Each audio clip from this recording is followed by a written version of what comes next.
मेरे जहन में जो इस बजट का नाम आया है वो आया है गरीब मुकाओ बजट। गरीब यानी मुकाओ कि बजट। गरीबी मतलब ख़त्म हो जाए। यानी ये कहना चाह रहा हूँ कि गरीब से वो मिडिल क्लास नहीं हो, जितने गरीब है ना वो इतने हालात बुरे कर हबीब दिए जालब हैं। साहब ने 1991 में जो बजट के बारे में कहा था वो 2025 में भी सही साबित हो रहा है। बिल्कुल ऐसा ही है। अब आपने तनख्वाहदारों की बात की और 3-4 महीने से खुशखबरी भी दे रहे थे, वज़ीर आज़म साहब ने भी दी, वज़ीर ख़जाना साहब ने भी कई तकरीब में दी।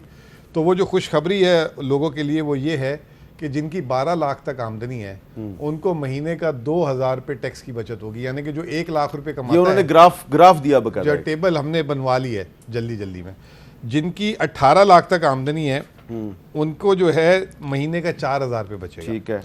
जिनकी 24 लाख तक आमदनी है उनको महीने का 5,667 रुपीज़ बचेगा।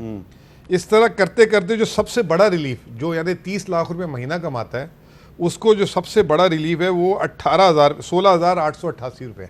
यानी कि जो 30 लाख रुपए कमा रहा है उससे महीने का टैक्स लेंगे ये 10,70,738 रुपये, उसमें से 18,000 रुपये कम कर देंगे। जो तो इस मुल्क से जो 30-32 लाख लोग जो ब्रेन ड्रेन हुआ है, जिसमें तो इसका क्वालिफाइड मतलब है तनख्वाहदार तबके को जो रिलीफ देने का ऐलान किया गया है ये सिर्फ एक नुमाइशी ऐलान है। ऐसे ही कह लें।